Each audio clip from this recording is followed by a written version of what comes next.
Om Asato Ma Sadgamaya Tamaso Ma Jyotirgamaya Mrityurma Amritam Gamaya. Om Shanti Shanti Shanti. Om, lead us from the unreal to the real, lead us from darkness unto light, lead us from death to immortality. Om, peace, peace, peace. Namaste and good evening, everybody. The Ashtāvakra Samhita, this is the book we have chosen. Maharaj has given a beautiful subject, the title, The Art of Seamless Meditation.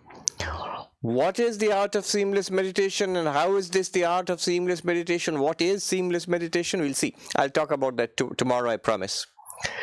But today, just little easily glide into the subject. We'll talk about this text a little bit. In Vedanta, the primary texts, the root texts, are the Upanishads. We know this. Most of us have been coming to Vedanta for quite some time, so we know the basic texts, the fundamental texts of Vedanta are the Upanishads. In fact, the definition of Vedanta, which we memorize as students of Vedanta in Sanskrit, the definition is Vedanta Nama Upanishad Pramanam. Vedanta is verily the source of spiritual knowledge called the Upanishads. So the texts called the Upanishads are the source texts of Vedanta. And based on that, there is the most well-known text of Hinduism, which is, if you name one text, Bhagavad Geetā.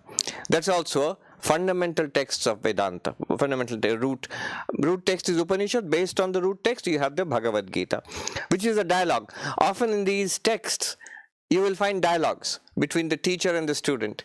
Student is somebody who comes and asks questions, and the teacher or the master gives answers. Bhagavad Geetā is a very famous, one of the most famous dialogues. The warrior Arjuna asks questions to Krishna, who is an incarnation of God. And that dialogue is the Bhagavad Geetā.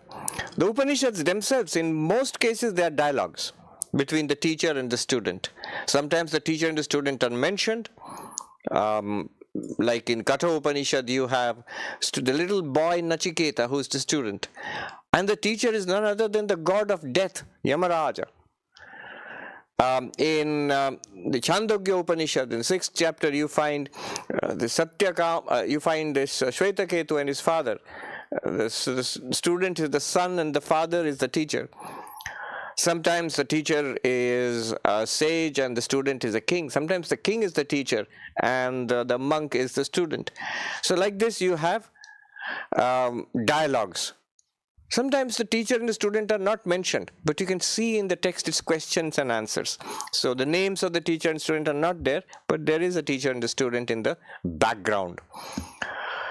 The Bhagavad Geetā is a dialogue. And there is one more text called the Brahma Sutras, the Sutras of Brahman on absolute reality. The Brahma Sutras are basically philosophical explorations based on the Upanishads. So what the various questions which arise when we study the Upanishads, those are dealt with in the Brahma Sutras. So these three, the set of texts called the Upanishads, the Bhagavad Geetā, and the Brahma Sutra, these three are the foundational texts of Vedanta. Another Sanskrit name for them is Prasthanatrayi, the triple foundation or foundational texts of Vedanta. But based on that, many schools have arisen, many traditions of Vedanta. Vedanta is not one homogeneous tradition. There is the non-dual tradition, which I mostly talk about and which we will talk about today and tomorrow on and day after also. But there are other schools also. There are other quasi-monastic traditions called Vishishta Dvaita. There are frankly dualistic traditions called the Dvaita, Achintya Bheda Bheda, then the Shuddha Dvaita, Dvaita Dvaita, multiple, these are all Sanskrit names, but multiple schools. And each of them has a vast, well-developed literature. So the non-dual Vedanta, which we are going to talk about, Advaita Vedanta, it has its own vast literature. All the primary sources are in Sanskrit, but a lot of these books have now been translated into Indian languages and many European languages. English, of course, but German. And for quite a long time, many texts were translated into German, because Germans had wonderful Sanskritists, Indologists in this country, and other languages also. So you have Vedanta texts translated, and some Vedanta texts in recent years have been written in other languages, not in Sanskrit. Swami Vivekananda's talks were in English, which he gave talks in the United States and in Europe. The Ashtāvakra Geetā, also known as Ashtāvakra Samhita, this text has a unique position in this vast literature. It is one of my favorite texts. Maybe it is my favorite text, probably, in the whole range of Advaitic literature. It was one of Swami Vivekananda's favorite books. In the complete works of Swami Vivekananda, you'll find plenty of quotations. Often it's not mentioned it's from Ashtāvakra, but you see what Swamiji is saying is from this book, actually. It was one of Sri Ramakrishna's favorite secret texts. He would keep a copy of it, and he asked Vivekananda to read it out to him. So, it is a wonderful text. What kind of text is it? One way of looking at these Vedantic texts is, see, the method of Vedanta. What do we do in Vedanta? The well-known method of Vedanta is hearing, reasoning, and meditation. Shravana, Manana, Nididhyasana. So you listen to the teachings, you read the books, you study it. That's part one, step one. Step two is we think about it. What we have studied, what we have heard, we have to think about it. So, for example, tomorrow, the way I'm planning it is the first session will be what's called, the Americans called it an info dump, information dump. So, there are a lot of things, I'll say many, many things. Probably we will not do question answers in the first session. But the second session, one should have plenty of questions to ask. So that trying to grasp what we have got by hearing, by reasoning it out, that's the second stage. And then the third stage is what we have got by hearing and reasoning, what we have got, understanding and clarity. You stay with it in meditation. Third stage is meditation. Shravana, Manana, Nididhyasana. Now, there are texts which are entirely for Shravana. The Upanishads are the source, and they are meant to be heard, they are meant to be studied, that is the primary source. But then there are texts which are Manana. Manana means reasoning, which are primarily about reasoning, which means questions are raised, arguments are raised, objections are thrown, refutation and counter-refutation, debates are there. So these are books heavily logic-oriented. So we can call them Manana Grantha. Manana Grantha means texts which are reasoning-oriented. So all of these Advaitic texts, they have a lot of reasoning in them, but some of them are entirely about reasoning. So there are objections from various other schools of philosophy, from different positions, and then the answers are given from an Advaitic position. So Advaita, the teachings of non-dual Vedanta are set on a firm logical basis. That's one type of text. There are very difficult texts. Khandana Khanda Khadya.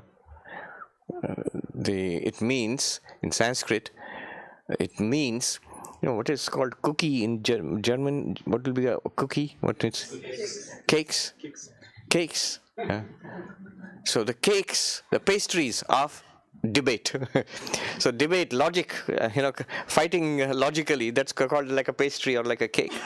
Khandana Khanda Khad, written about 1,000 years ago. Very difficult text.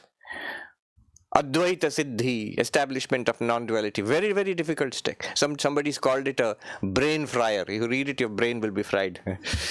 So that's one kind of text. And those are necessary in some context. And there's a third kind of text, is this one. So here there are, it is just one teaching said again and again. There is no attempt at argumentation.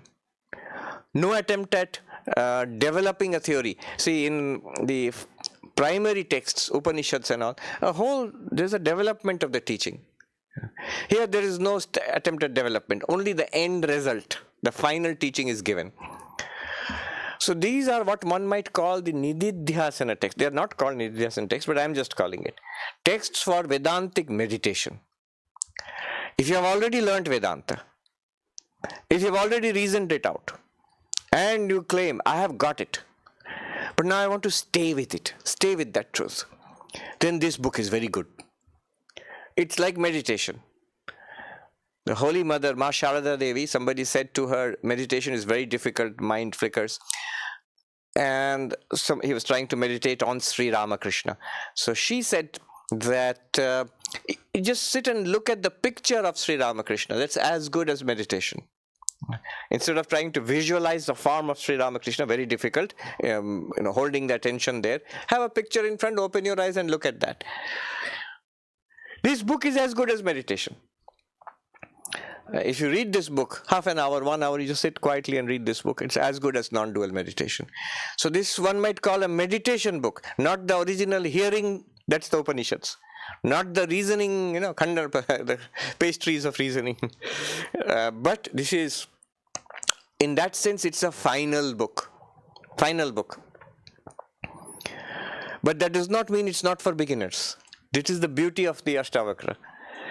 Those who have studied Vedanta maybe for a lifetime, for years and decades, they will enjoy this book very much. Because every verse, almost every phrase, every word almost, has so much packed into it. So much packed into it. And those who have not studied Vedanta, you're coming to it for the first time, straight away, without reading any other Vedantic text. Suppose you come straight to this, it will still speak to you. It will speak directly to you and powerfully to you. So that is a unique thing about this book. In this book, there are no arguments. There is just the truth and one truth only. And the highest truth, the final truth, beyond which only silence is there. That you are the absolute. That is said to us, that is told to us in 100 different ways, in hundreds of different ways. Just one thing is told to us. There are no stories. Many of the Upanishads, so many stories are there, very nice stories. No stories. No argumentation.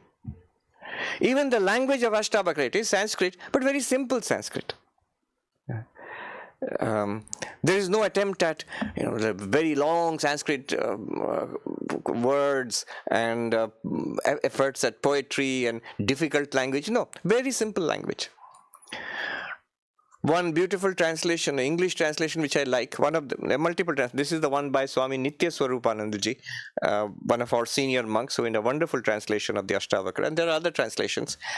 A translation which recently came to my hands, Thomas Byrom, B-Y-R-O-M, not the English poet. This is Byrom, not Byron. But he was an English professor, so the translation has a great deal of literary merit also, very beautifully done. In the introduction, which is equally beautiful, he says that when all the sages and philosophers and religious teachers, they have said what they want to say and fallen silent, Ashtāvakra begins at that point. And he writes, the words in this book, they are as if they have come out of some light, some divine light, and they appear on the page, and as soon as they appear on the page, they again seem to disappear back into that divine light. So such a beautiful way he has introduced the book. So even for a beginner, it will strike. Another way of putting it is that some books appeal to our heart. Some books, beautiful, spiritual. I'm talking only about spiritual books here. So spiritual books appeal to the heart, beautiful, poetic, sublime, inspiring, devotional, full of piety and reverence and devotion, inspiring. Some books appeal to the head, so full of logic and reasoning and powerful philosophy insights. But Ashtāvakra is a kind of book which bypasses both and speaks directly to you. It speaks directly to the God within you, to the divinity within us. And something within us responds. So even for a beginner, you just read, it sounds stunning, the things which he says. We'll see tomorrow. But something responds from within us, this is true.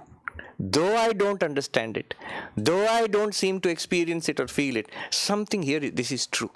And this is the highest truth. This is the final truth. This is what I'm looking for. It's there. You will notice. So the book speaks to the utter beginner also, and to the advanced practitioner also. That is a good upside. Now the downside. Buyer beware. You have to be careful when dealing with such books. Why? Because of the sheer power of the book, one has to be careful. What one should not do. One danger is one reads this, oh, this is the truth. Then there is no need for me to meditate, no need for me to pray, no need for me to, karma yoga, devotion, meditation, give it all. This is, I've got it. You're asking for trouble, asking for serious trouble. In Himalayas, I met this gentleman who was staying in a cottage next to mine, and he had come from Dehradun, which is northern city of India. He was a disciple of a very good sadhu, I know. And he was reading this book. This gentleman retired from a job, elderly person. He was reading this book, and he said to me, in Hindi, I'll translate. He said to me, "Are asli maal to yahan hai, Mahatma ji. The real thing, real teaching is here, oh monk. और हमारे गुरुदेव क्यों नहीं बताया? Why did my guru never tell me about this? तुलसी पूजा करते रहते हैं. He just waters the tulsi plant and feeds the cows and chants in the morning, and he never told me this thing." What all that means? Basically, his guru is engaged in all sorts of nonsense. This is the real thing. Why my guru never told me? I said, "Where did you get the book?" He said, "From my guru." Do you think he has read it? Yes. So if you have understood it, do you think he has understood it? I think so. After that, he's still watering the tulsi plant. So yes, you are right. Be careful. There is one, when you are very gung-ho about this kind of philosophy, there's a reason why one feels like that. It's a tremendous power is there. Then warning. One philosopher, he says there's a warning which they have in Nepal. Nepali language, but the meaning of this is it goes like this. Be careful, little lama. The rocks are sharp and hard, especially on bald heads. Now, what happened? The idea is this. The little lama is sitting and meditating and so full of the understanding. Oh, I have realized nirvana or moksha or whatever. There's a bald head and it's in a cave, hard rocks. So you might bump your head against that, Be careful, little lama. The rocks are hard and sharp, especially on bald heads. What it means is, don't be overconfident in spiritual life, no matter how amazing this seems. Swami Vivekananda says, in this path many understand, few realize. It's not difficult to understand. We'll see tomorrow. One will begin to. Sri Ramakrishna gives an even more sharper warning. বুঝে নিয়ে ভাবছে হয়ে গেছে. They understand and they think they have become enlightened. And he says this is a dangerous state. Why? He says আর এগোতে পারে না. They can't advance any further in spiritual life. So one has to be careful. It is always better to say that I am a seeker, not a person who's enlightened or attained enlightenment. Even if you have attained enlightenment, it is safer to say that you are a seeker. And what is dangerous is you're still a seeker and you claim to have enlightenment. That's dangerous. Dangerous for yourself because it stops our spiritual progress. And dangerous for others. They might be misled. So always be conservative about oneself and about others also. Sometimes people are enthusiastic. Skeptical is good. Opposite is enthusiastic. Oh, my master, a fully enlightened sage. And don't say that. He's a good man, wonderful, spiritually advanced, good. Be conservative. Don't overestimate either oneself or others. That way lies disappointment sometimes. Spiritual life is the most wonderful thing, and we have to continue in it, no matter what happens. We have to continue. It's the most wonderful, most precious thing in our lives. So we will continue in it. So never give up spiritual practices. That is warning number 1. Never be overconfident. Never be contemptuous of other paths and other religions. Sometimes people say, I've got the best, highest. Others are all superstitious. I was discussing with somebody from IISc, in very big science institute in India, and it came up that compared to this, Swami, even science is superstition. This is so clear, so powerful, so straight, so logical, so undeniable. The more you begin to get it, it seems like a fact. So never be contemptuous or arrogant about other paths. All those paths will also lead to the same realization. It's not just because you've got Ashtāvakra, you get some superior grade of enlightenment, others get inferior grade of enlightenment. No, same thing.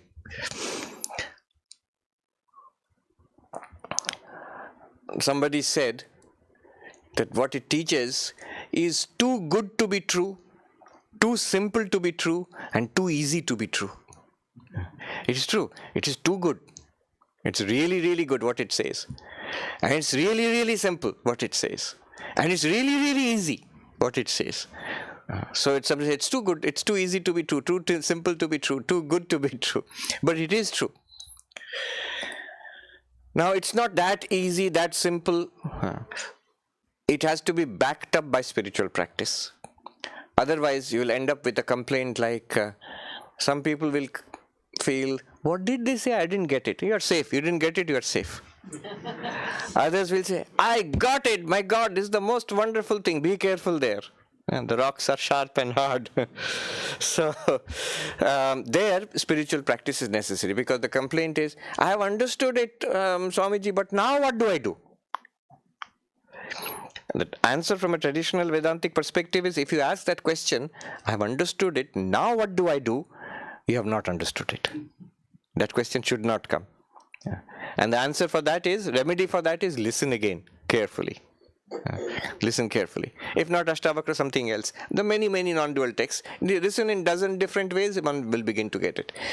But what one should do is spiritual practice.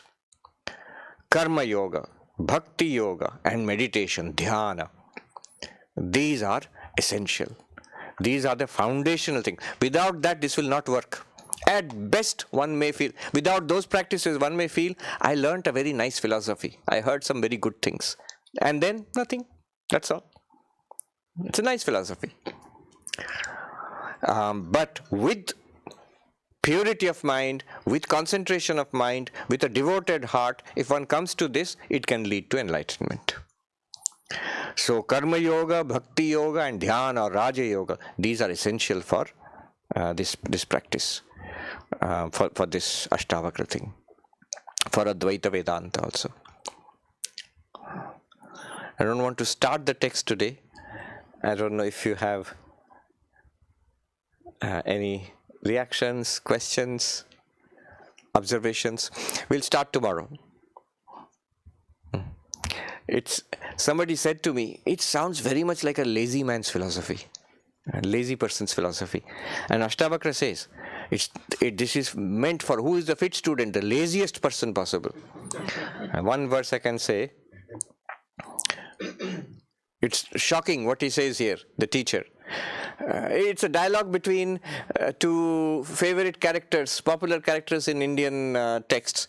The Emperor Janaka, the great Emperor Janaka, who was an enlightened person and an emperor. So he comes up in many contexts, in many books, many stories. And Sri Ramakrishna also used him as an example of how a person can be in householder life, in the world, and yet be fully enlightened and functional in the world completely. So Janaka is here, he's the king. And his guru, the teacher, Ashtāvakra, who is also a very unique character in Vedanta literature. So it's a dialogue between them. Ashtāvakra teaches and Janaka asks the questions, and Janaka talks about his own realization also. And that's the thing.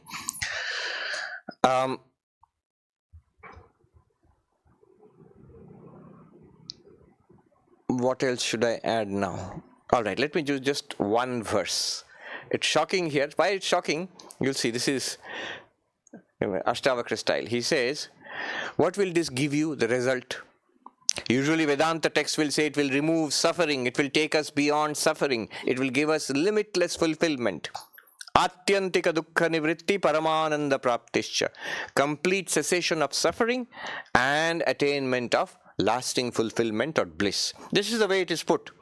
But here he says, what will this do? It will make you the most useless of all persons. He says, yes. He says, the best, most qualified, most active, most dynamic, the most successful of all will become totally useless after this enlightenment. He says here, Vagme pragya mahodyogam janam mukha jadalasam karoti tattva bodhoyam atastyakto bubhukshubhi. This knowledge of the truth makes an eloquent person, wise person, an active person, makes that person mute and inert and inactive. Therefore, it is shunned by those who want to enjoy the world. There's a point, a real meaning. But when somebody asked me, said, this seems to be a philosophy of a lazy person. I say, you are right. Ashtāvakra himself says. In another place he will say that the enlightened one is so lazy that it's too much work even to blink an eye, the enlightened one. But there is a deeper meaning to these verses, of course. What it says is that the person who realizes this drops out of the rat race. You know the English phrase rat race? My goal in life, these are my goals in life, and to make $1 million on Wall Street or something like that. So somebody said, if you win the rat race, you're still a rat. So the goal of life is no longer this, I have to be the richest person, the smartest person, the most powerful person, the person with maximum Facebook likes. No, that's no longer the goal. One drops out of that. But one may be, like Janaka, one may be an emperor, maybe a king running a kingdom. After enlightenment, before and after enlightenment, as a spiritual seeker, it's true. One could be an extremely successful man of the world, person of the world also, no doubt. Or could be like Ashtāvakra, a monk who has given up anything, has no possessions at all in the world. In either case, the person can be enlightened. Worldly success is no longer a measure of spirituality. And that's the whole point of it. That person is no longer judging himself or herself by how that person is performing in the world.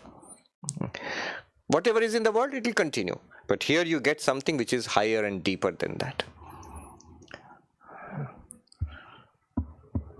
Okay. We'll wrap it up.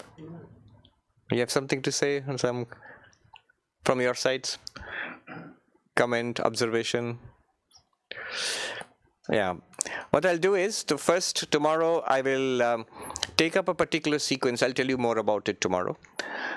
And then I will I'll chant those verses. Those who like, you can chant along with me if you like. Don't worry about the Sanskrit. It's nice to hear the original Sanskrit of Ashtāvakra. But even if you don't follow Sanskrit and you don't read it, don't worry. Everything will be translated. I'll speak in English. I'll translate everything. The first session will be intensive. So the entire teaching, more or less, not the entirety, about the bulk of it will be given in the first session. Second session will be divided equally between teaching and Q&A. I think the same thing we can repeat day after tomorrow also. Yes. Why it is named as Ashtāvakra? Why is it called Ashtāvakra Geetā? Because it was sung by Ashtāvakra, and of course Janaka also, named after Ashtāvakra. Upanishad generally it is not named, because Upanishads generally, although there have been later Upanishads, but the original Upanishads are all part of the Vedas. This comes much later. It's not part of the Vedic corpus. It's not a Vedic text. It's a post-Vedic text. So Ashtāvakra Geetā. Yes. Is there any significance behind the fact that Ashtāvakra was a crippled person? I don't think there's a significant. Ashtāvakra literally means, what he's referring to here is, Ashtāvakra means 8 bends in the body. 8 bends in the body. There are stories about it that I think Ashtāvakra corrected his father's chanting while he was already in the mother's womb, and father was very annoyed and cursed him. So when he emerged, he had 8 bends in his body. But later on, he bathed in a particular river, and by the blessings of a sage, all the bends, his body became straight. I don't think there is any particular significance as far as the teaching goes. Yeah. Somebody else raised the hand. Yes. Yes, you. Yes. Swamiji, as you rightfully pointed out, there's not one and done once you understood it. And I have a question about how can we manifest changeless perfection in mind that is changing, necessarily imperfect and limited. Is it like a mathematical asymptote, so something that you approach but cannot reach on this level of manifestation? Or how does freedom manifest in a mind that is... That's beautifully put. That's beautiful, but nobody really has asked exactly in this form. It was good. As Germans would say, sehr gut. Swami Vivekananda defines religion, spirituality, as the manifestation of the divinity already within us. So it's not just knowledge of the divinity within us. It's also living it. Vivekananda says in another context, my mission in life can be put in a few words. It is to preach unto humanity their inner divinity and how to manifest in every movement of life. It should be reflected in life. It's not just that I know it, not even that I just feel it, but I must be able to live it. It should, first of all, it should solve my problems. I should be, if I'm enlightened, one right we lose. When we are enlightened, we lose the right to complain. You cannot grumble anymore. You can't be an enlightened person and be full of complaints.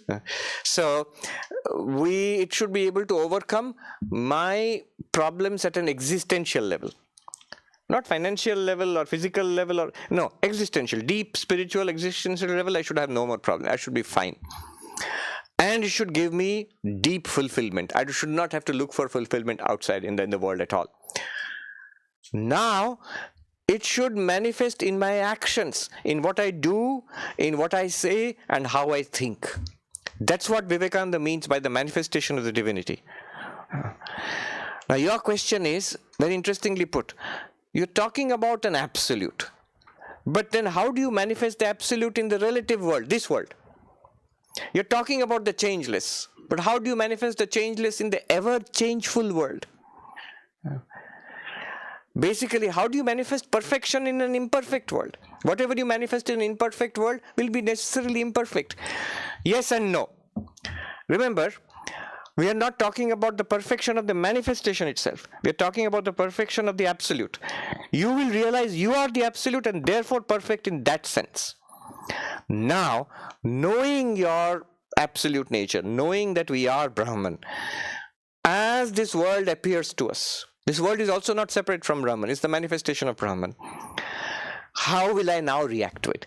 Now I react to it as a human being, as this person, this guy, and with all the limitations, fears and temptations and uncertainties and the fickleness of the mind, with the anxieties, I react to it from my personal story as a human being. This is how we normally live. What will be the difference then when we become enlightened? This was exactly Arjuna's question. In another form, in the Geetā, 2nd chapter, after being taught about the self-knowledge, I am the Atman, then he asks, suppose somebody realizes that they are the Atman. Not only realizes, he uses a very nice word. Suppose that realization is stabilized, sthita pragya. So the word used by Arjuna is the enlightened one with stabilized wisdom. Notice the kind of questions we ask after studying books like this. I get it, but when I face the world, it goes away. Suppose it does not go away. Suppose it is steady. It's clear to you. And you can, in every circumstance of life, this knowledge is clear. How will this make a difference in life? He asks that question. How will that enlightened person with stabilized wisdom, how will that person walk and talk and sit and meditate and so on? That means how is he different from the rest of us? Now, the manifestation will come from that identity that I am limitless existence, consciousness, bliss. But it will be manifested in this world, right? Through temporary actions and temporary speech and thoughts. But those will be what we call in spirituality, in all traditions of the world, we call it a saint. It will be holy, it will be spiritual, it will be beyond negativities like fear and anxiety and temptation. What troubles us will no longer trouble us at that point. Perfection, you are right. Perfection, limitlessness, unchangeable nature is only the absolute. Then the manifestation, there is no absolute perfection here. That's the very nature of manifestation. But it will make a huge difference. And for us who are observing, we'll say this one is a saint. This one is an enlightened master. And for that one, the one who has become like that, they will not think of themselves as a saint or an enlightened master or even as a knower of Brahman. They will think, I am Brahman. Shankaracharya sings in one place, Brahmaiva, nato Brahmavit. In 5 verses on wisdom, he says, I am Brahman. That enlightened one knows that I am Brahman, not that I am a knower of Brahman.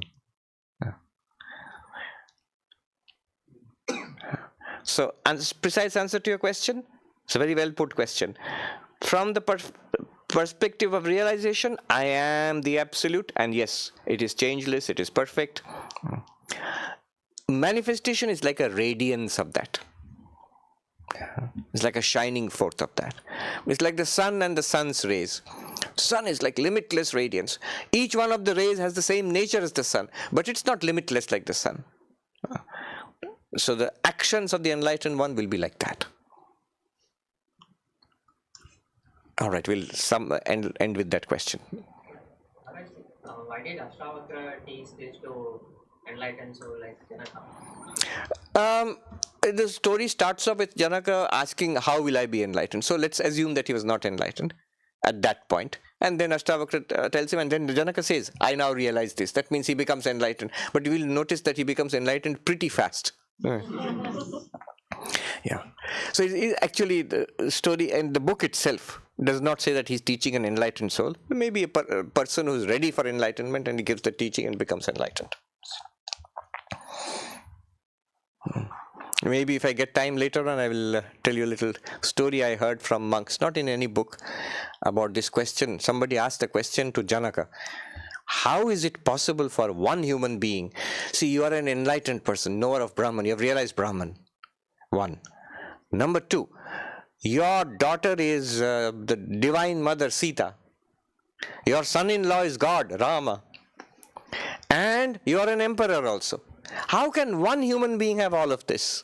You're enlightened, and your divine mother Sita is your daughter, and your son-in-law is God, and you are also, in the human terms, you are at the top of the food chain. You are an emperor. How can one person have all this? And so he gives a very nice story. I'll tell you sometime. Should I do a Shanti mantra? Om Shanti Shanti Shanti Hari Om Tat Sat Shri Ram Krishna Arpanamastu.